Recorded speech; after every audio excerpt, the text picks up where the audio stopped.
Look at this trailer trash trying to play with the big boys. Bet she can't even hold that gun without breaking a nail.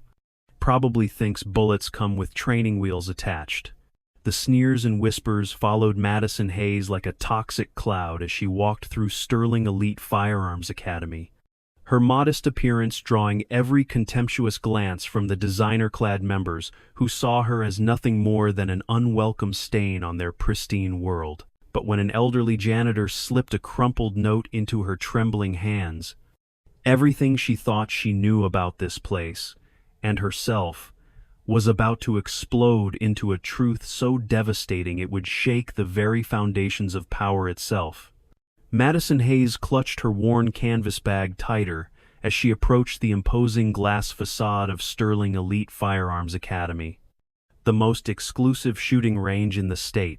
At 32, she looked exactly like what the wealthy patrons inside would expect from someone driving a 15-year-old Honda Civic, unremarkable brown hair pulled back in a simple ponytail, thrift store jeans that had seen better decades, and sneakers that screamed, "Can't afford better." She had scraped together every penny from her part-time job at the local diner to afford even the basic membership fee, determined to honor a promise she'd made to someone who could no longer hear her words.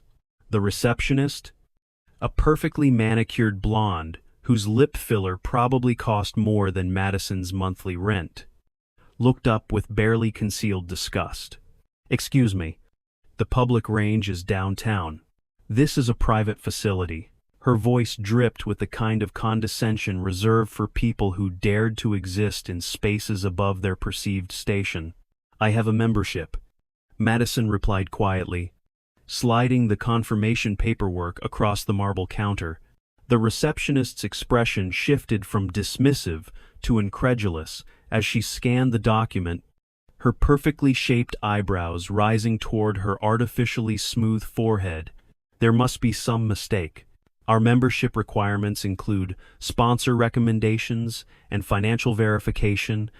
She picked up the phone with manicured nails that probably cost more than Madison's weekly grocery budget, dialing an extension with theatrical reluctance. "Mr. Sterling, we have a situation at the front desk. A woman claiming to have membership who clearly doesn't meet our standards." The pause that followed was pregnant with unspoken class warfare, the receptionist's eyes never leaving Madison's modest appearance as she nodded along to whatever response came through the phone. When she hung up, her smile was razor-sharp and equally cutting. "Mr. Sterling will see you in his office. Through the double doors.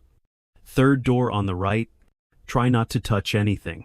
Victor Sterling's office was a monument to masculine ego and capitalist excess, with hunting trophies covering every wall and a desk the size of a small aircraft carrier dominating the center of the room. The man himself rose from behind it like a corporate predator, his 6'4" frame impeccably dressed in a custom suit that probably cost more than most people's cars. At 55, Sterling had the kind of silver-haired authority that came from decades of crushing anyone who dared challenge his vision of how the world should work. His eyes swept over Madison with the practiced assessment of a man who had built his fortune on reading people's weaknesses and exploiting them without mercy. "Miss Hayes, isn't it? I have to admit, I'm curious how someone of your background managed to secure membership at my establishment." His voice carried the casual cruelty of someone who had never faced real consequences for his words, each syllable designed to make clear exactly where he believed she belonged in the social hierarchy.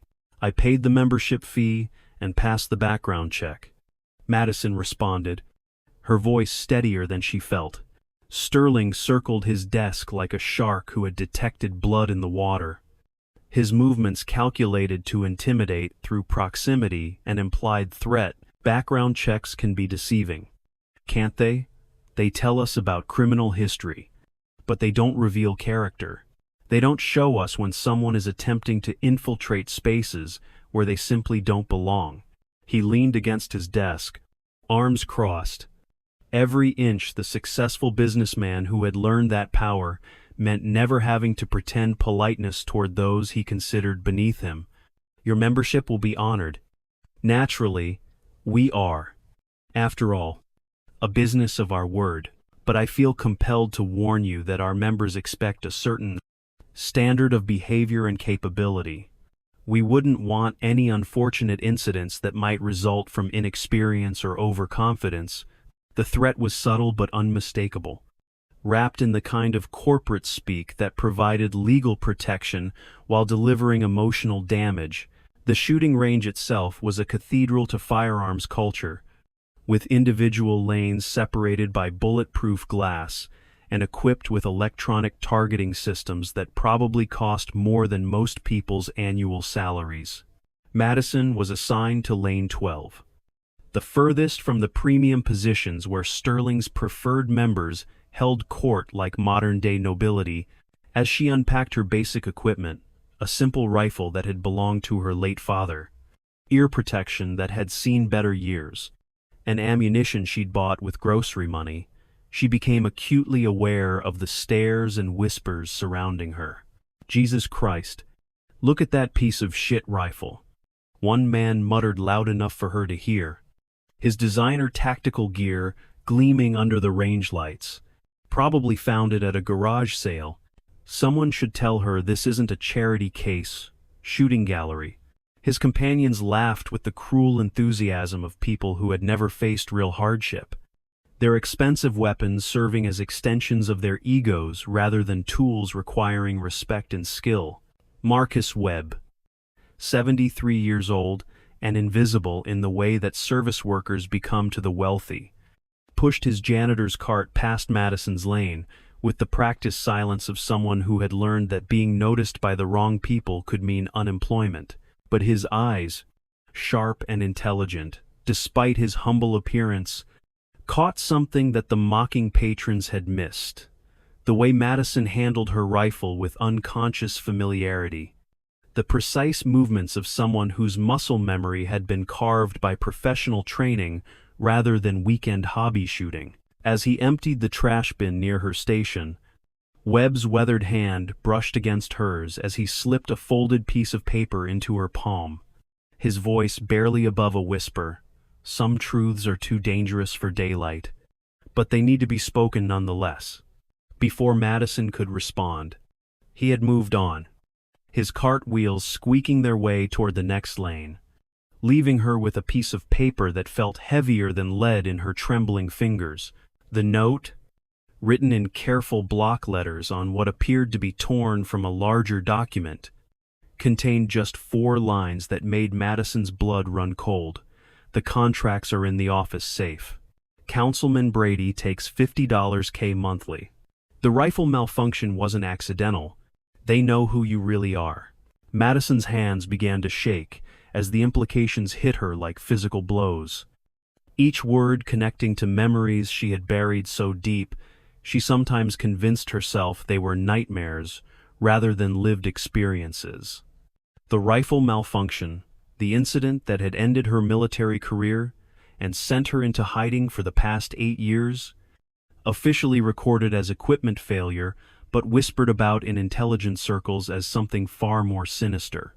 If Webb was right, if someone in this building knew her real identity as former Master Sergeant Madison Hayes, the most decorated female sniper in her unit's history, before everything went catastrophically wrong, then her carefully constructed civilian life was about to collapse around her.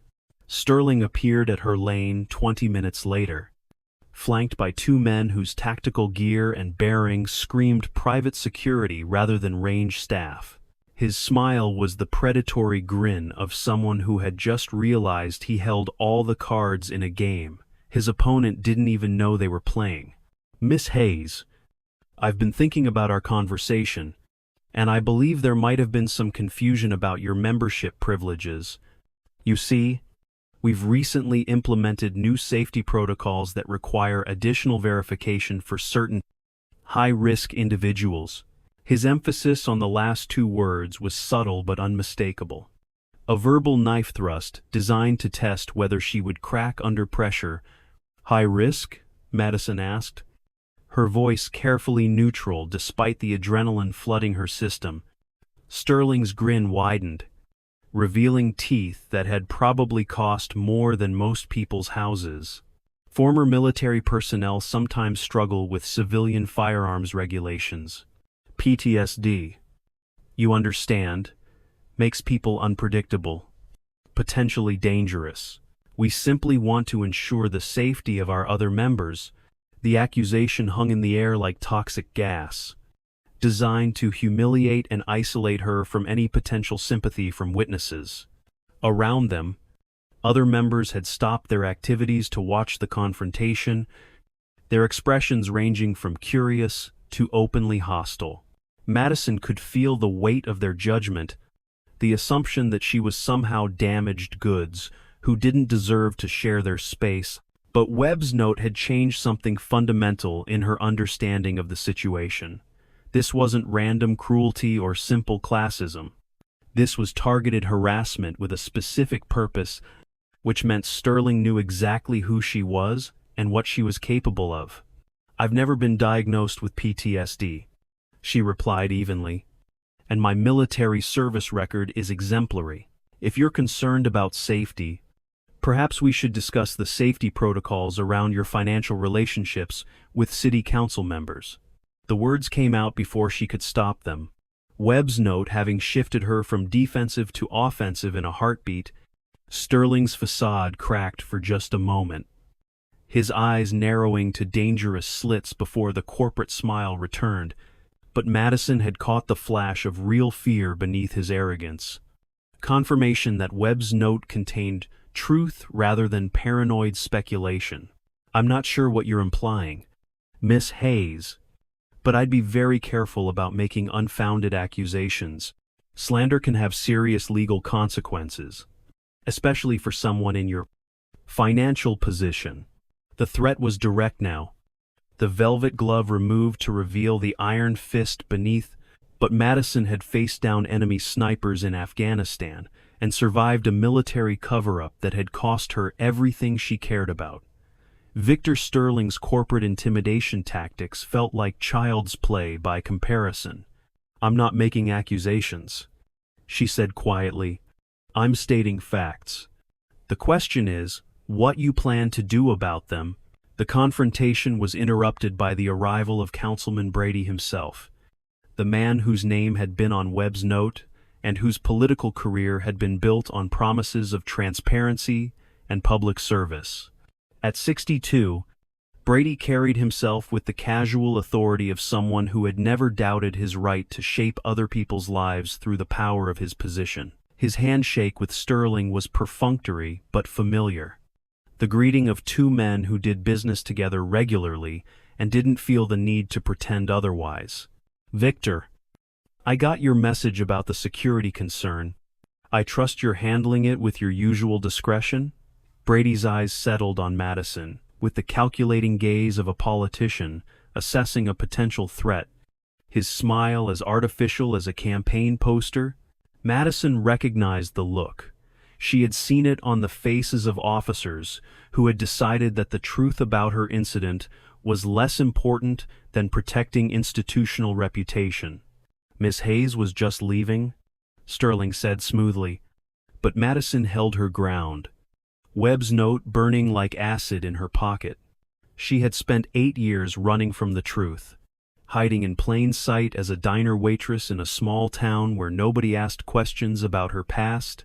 But something about Webb's courage in revealing what he knew, combined with the obvious corruption playing out in front of her, had awakened the soldier she thought she had buried forever. "Actually, I was planning to use my membership," she said, her voice carrying a quiet authority that made both men step back involuntarily. "I paid for range time, and I intend to use it, unless, of course, there's some legal reason why I shouldn't be here."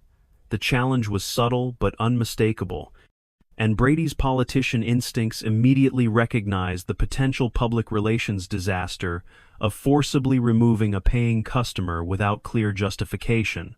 What happened next would later be described by witnesses as the most incredible display of marksmanship they had ever seen.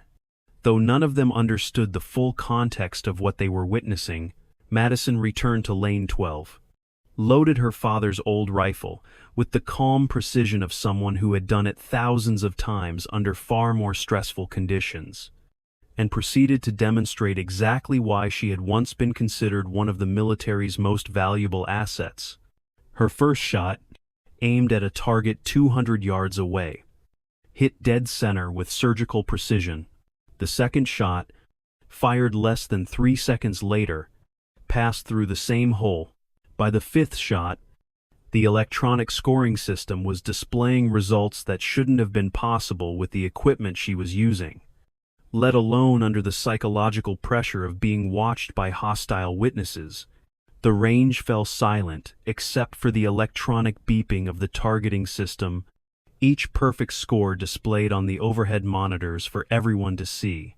Sterling's face had gone pale, his earlier confidence evaporating as he realized that the woman he had tried to humiliate was operating on a completely different level than anyone else in the building. Brady's political instincts were screaming danger signals. Recognizing that whatever game they had thought they were playing had suddenly changed rules entirely, Madison ejected the final casing from her rifle and turned to face them. Her expression calm, but her eyes holding the kind of deadly focus that had once made enemy combatants pray they were nowhere near her crosshairs. "Gentlemen," she said quietly, "I think we need to have a more honest conversation about why I'm really here." Webb reappeared as if summoned by the tension, his janitor's cart providing perfect cover as he moved closer to the group, but Madison could see now what she had missed before, the way he moved with military bearing despite his age, the intelligence in his eyes that spoke of someone who had been far more than a simple maintenance worker before circumstances brought him to this place. When he spoke, his voice carried authority that cut through Sterling's bluster like a blade through paper. "Master Sergeant Hayes, it's been a long time since Afghanistan. I wasn't sure you'd remember me. Staff Sergeant Marcus Webb. 2 ans. Reconnaissance. I was the intelligence specialist who tried to warn you about the equipment sabotage before your final mission." The words hit Madison like a physical blow, memories flooding back of the grizzled NCO who had pulled her aside the night before everything went wrong, his concerns dismissed by officers who were more interested in political considerations than soldier safety, the revelation that Webb had been trying to protect her 8 years ago and was apparently still trying to protect her now, shifted Madison's understanding of the entire situation. This wasn't coincidence. Webb had deliberately taken a job at Sterling's facility, had been gathering intelligence on the corruption network that connected Sterling to Brady, and God knew how many other officials. The equipment failure that had ended her career and nearly cost her life hadn't been failure at all. It had been sabotage, ordered by people who saw her as a threat to operations that had nothing to do with military objectives and everything to do with personal profit. "The contracts Webb mentioned," she said, pieces falling into place with terrible clarity. "They're arms deals, aren't they? Private military contracts being funneled through city council approval, with you providing equipment that you know is defective." Sterling's mask of corporate civility finally dropped completely, revealing the desperate man beneath who had built his fortune on blood, money, and political corruption. "You have no idea what you're dealing with. Hayes, this goes far beyond some small-town shooting range. The people I work with don't tolerate threats to their operations, and they have resources you can't imagine." But Madison had faced threats from warlords with actual armies at their disposal.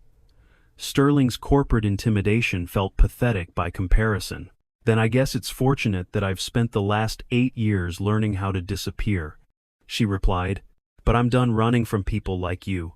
"Webb, do you still have contacts in military intelligence?" The old soldier's grin was fierce and familiar, the expression of an NCO who had finally found an officer worth following. "Master Sergeant, I never lost those contacts. I've been feeding them intelligence on this operation for 2 years, waiting for someone with the skills and credibility to help me bring it down.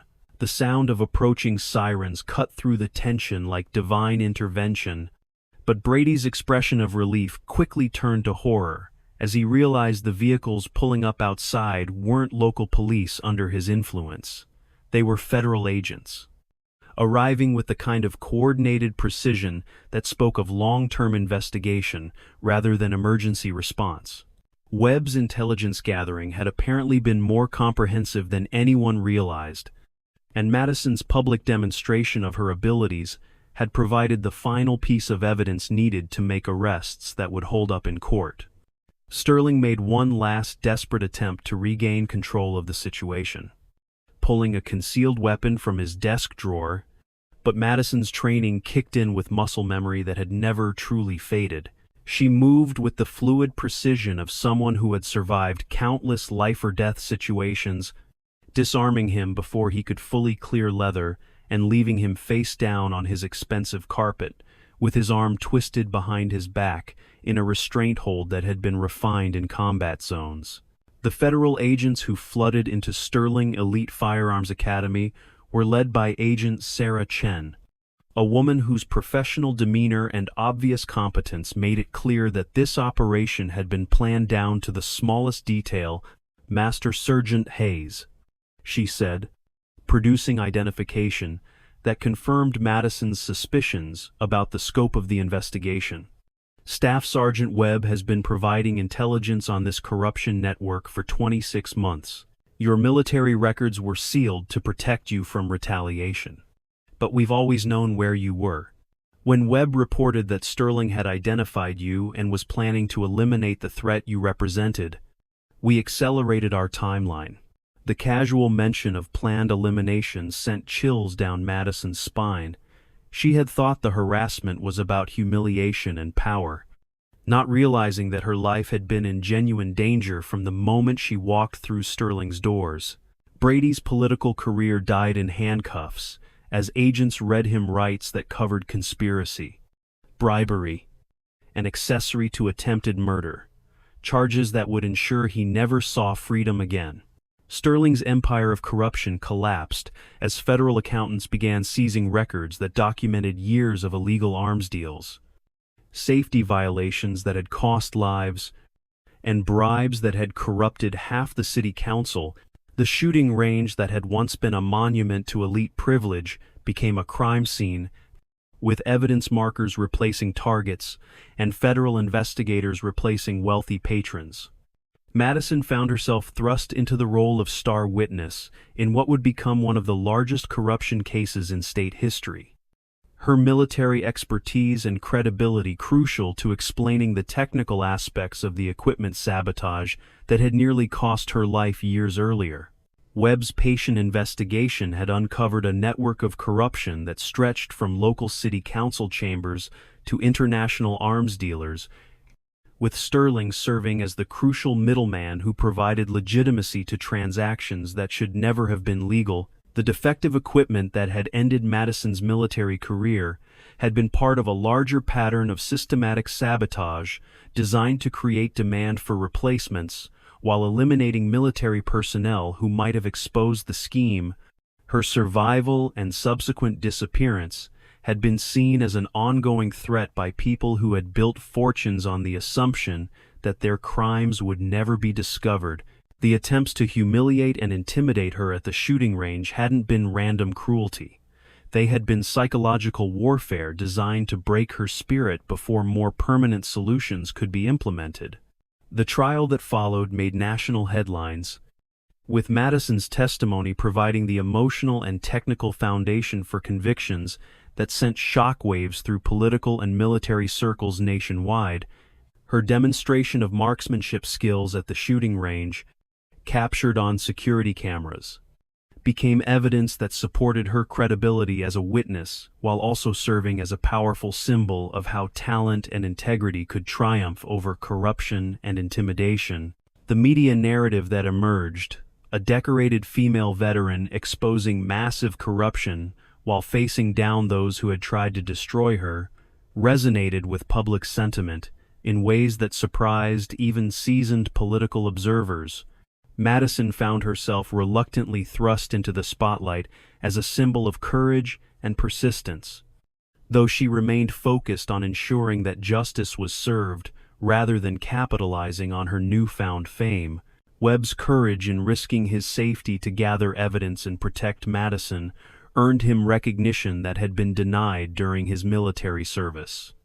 With his patient intelligence work finally receiving the acknowledgement it deserved, the janitor who had been invisible to Sterling's wealthy patrons was revealed to be a decorated combat veteran whose skills had been crucial to exposing corruption that might otherwise have continued indefinitely.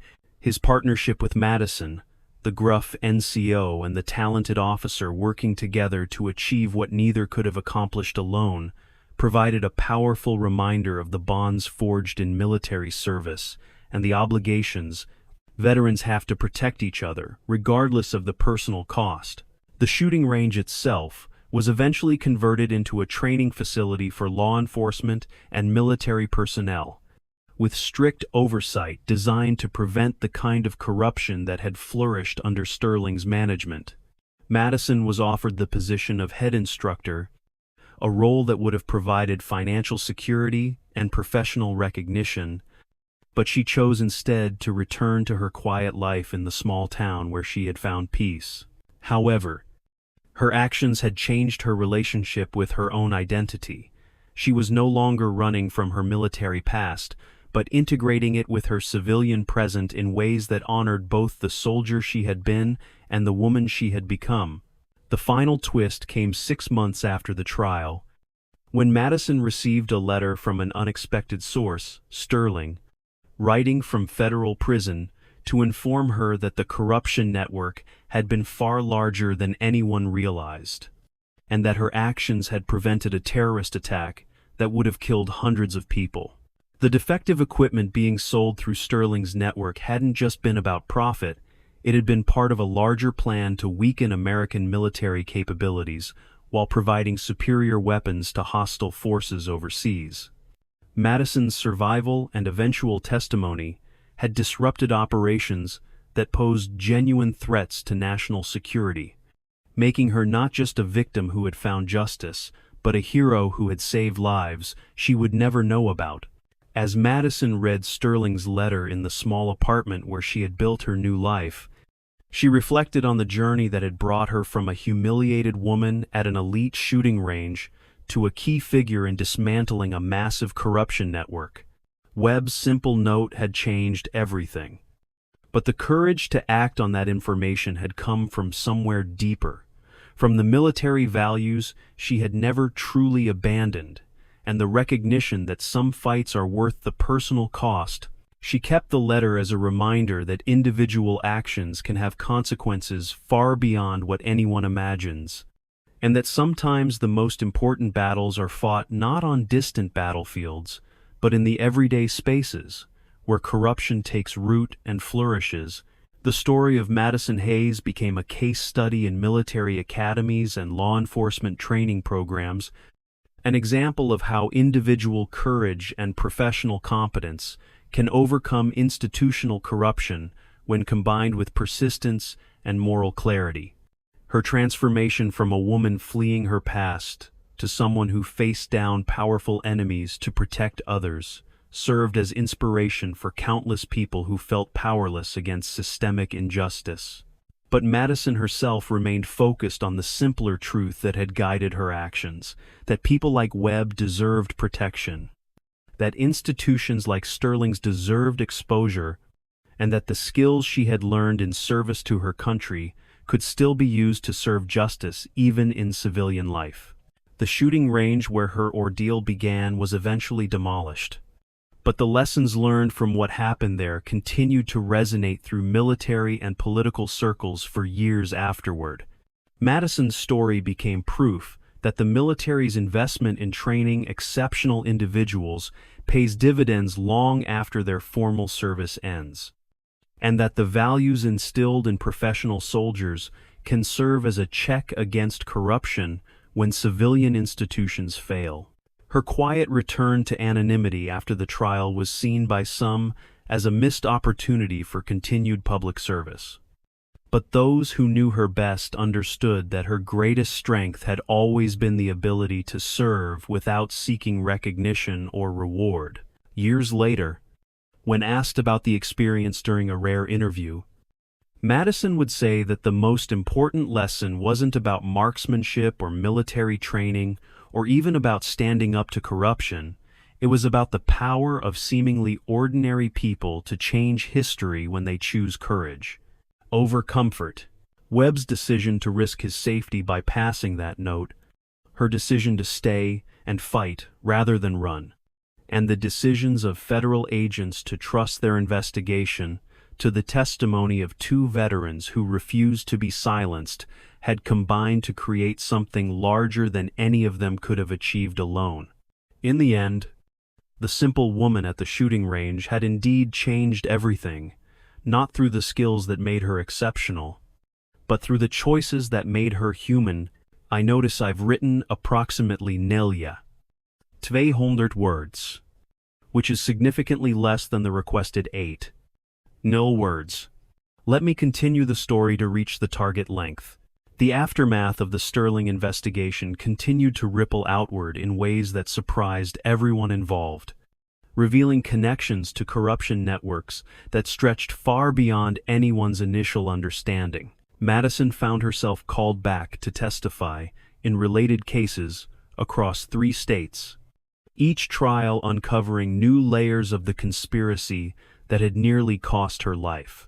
The equipment sabotage that had ended her military career was revealed to be just one incident in a pattern of systematic attacks on military personnel who had stumbled onto evidence of illegal arms trafficking, with at least 12 other service members having died in accidents that were actually assassinations designed to protect Sterling's network. Webb's patient intelligence gathering had documented not just the financial aspects of the corruption but also the human cost, maintaining detailed records of every military death that could be traced back to equipment failures involving Sterling's products. His janitor's position had provided perfect cover for accessing confidential documents and overhearing conversations that revealed the true scope of the conspiracy, but it had also exposed him to dangers that would have terrified someone with less combat experience. Several attempts had been made on his life during the months leading up to Madison's arrival at the range. Subtle accidents that could have been dismissed as the hazards of working around dangerous equipment if not for his military training and recognizing assassination attempts. The revelation that Madison had been under federal surveillance for years, not as a suspect, but as a protected witness whose survival threatened the entire conspiracy, explained many of the strange coincidences that had marked her civilian life. The diner where she worked had been owned by a retired federal agent who had been instructed to provide her with employment and monitor potential threats. Her apartment had been equipped with security systems she had never noticed, and several of her regular customers had actually been undercover agents assigned to her protection detail. The careful isolation she had thought was her own choice had actually been orchestrated by people who understood that her knowledge and skills made her valuable enough to protect, but dangerous enough to hide. Agent Chen revealed during one of the follow-up briefings that the federal investigation into Sterling's network had begun nearly 5 years earlier, triggered by financial irregularities that had been flagged by Treasury Department algorithms designed to detect money laundering, but the breakthrough that had allowed them to build criminal cases rather than just financial violations had come from Webb's decision to make contact with Madison, providing the technical expertise needed to prove that equipment failures were actually sabotage. His recognition of her true identity had been crucial not just for her protection but for the entire investigation, as her military records contained detailed technical analyses of the equipment failures that had been dismissed by her commanding officers but preserved in classified files. The network that Sterling had helped coordinate included defense contractors, city officials, and international arms dealers who had been operating with impunity for over a decade.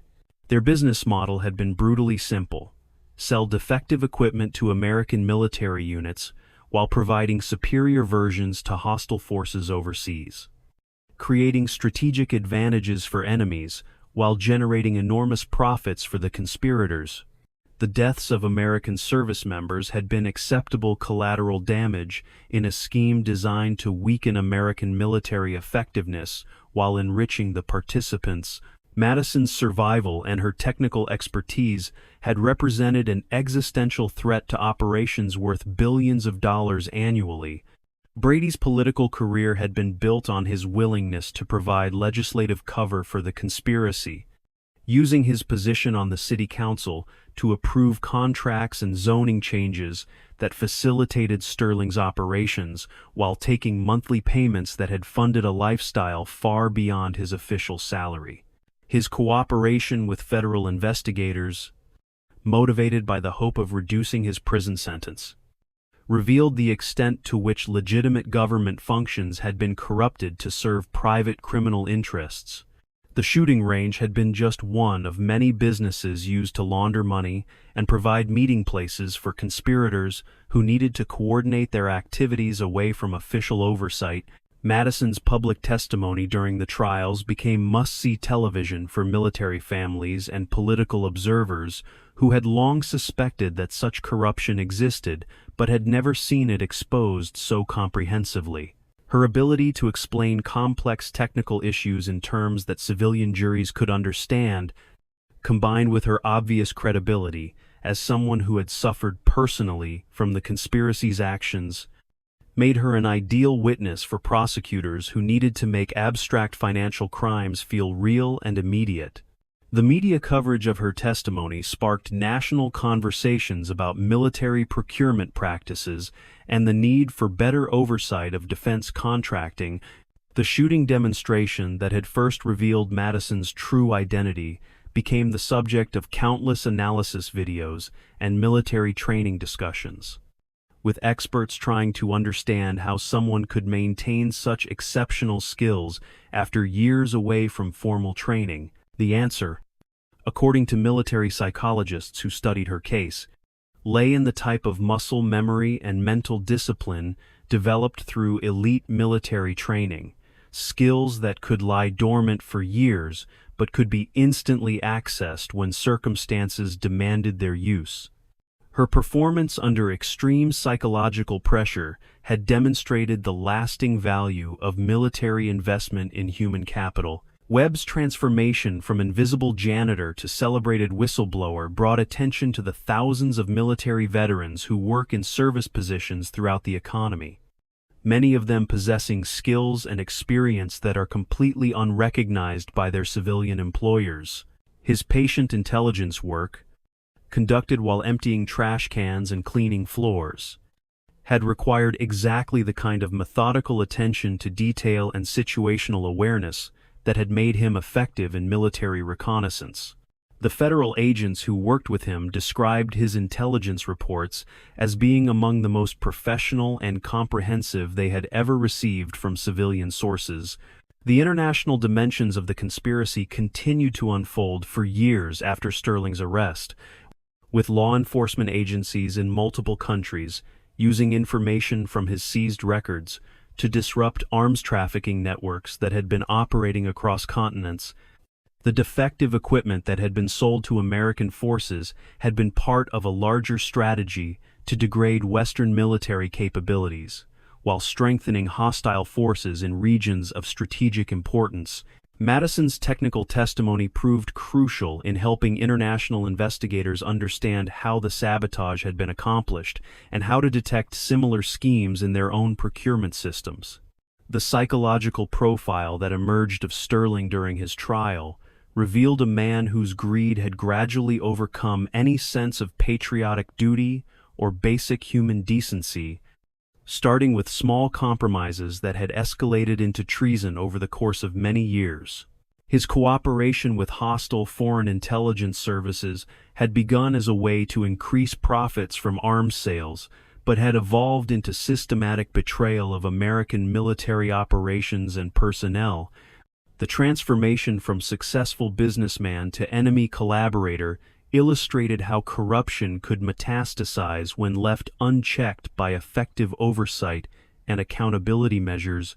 Madison's decision to return to civilian life after the trials, rather than capitalizing on her fame or returning to military service, reflected her understanding that her most important contribution had been as a witness to truth rather than as a public figure or professional soldier.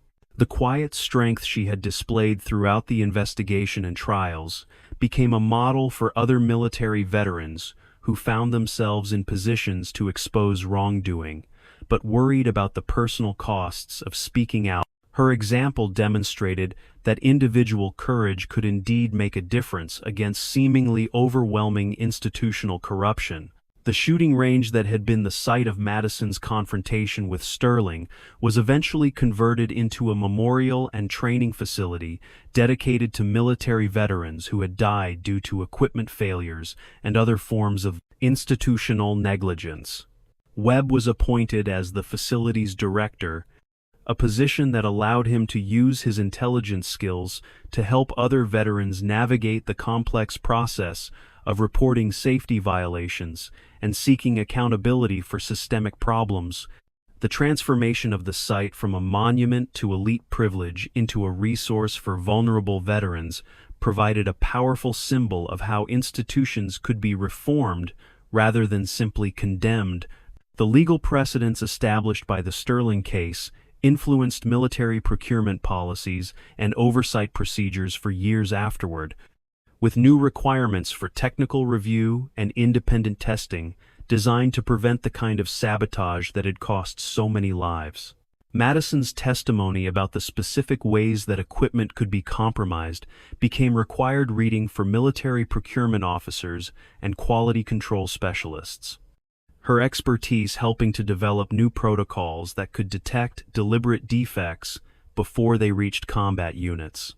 The integration of her civilian experience with her military background provided insights that neither perspective could have offered alone. The personal cost of her decision to testify and expose the conspiracy was significant but manageable, largely because the federal protection that had been provided during her years of hiding continued even after the trials concluded. Madison's identity and location remained classified information, allowing her to maintain the quiet civilian life she had built, while knowing that her safety was being monitored by people who understood the ongoing risks she faced. The threats against her had not ended with Sterling's imprisonment, as other members of the international network remained at large and motivated to prevent further exposure of their operations. Webb's friendship with Madison, forged through their shared experience of combat and strengthened by their cooperation in exposing the conspiracy, provided both of them with the kind of mutual support that only fellow veterans could truly understand. Their partnership, the experienced NCO and the skilled officer working together to accomplish a mission that neither could have completed alone, recreated the kind of military teamwork that had defined their earlier careers. The trust they had developed during the investigation continued to provide both of them with strength as they navigated the complex aftermath of bringing down such a massive criminal enterprise. The broader impact of their actions extended far beyond the specific convictions and policy changes that resulted from the investigation, inspiring other military veterans to report suspicious activities and safety violations that might otherwise have been ignored or covered up. The demonstration that individual courage and professional competence could indeed triumph over institutional corruption, even when the stakes involved national security and billions of dollars in illegal profits, provided hope for others who had witnessed wrongdoing but felt powerless to address it effectively. Madison and Webb's example showed that ordinary people in extraordinary circumstances could indeed change history through their choices. As the years passed and the immediate aftermath of the Sterling case faded from public attention, Madison's story continued to serve as a powerful reminder that the most important battles are often fought not on traditional battlefields, but in the everyday spaces where corruption takes root and flourishes. Her transformation from a woman fleeing her past to someone who faced down powerful enemies to protect others demonstrated that the values instilled through military service could continue to serve society long after formal military careers ended. The simple woman at the shooting range had indeed changed everything, proving that individual integrity and courage could still triumph over systemic corruption when combined with persistence, skill, and moral clarity.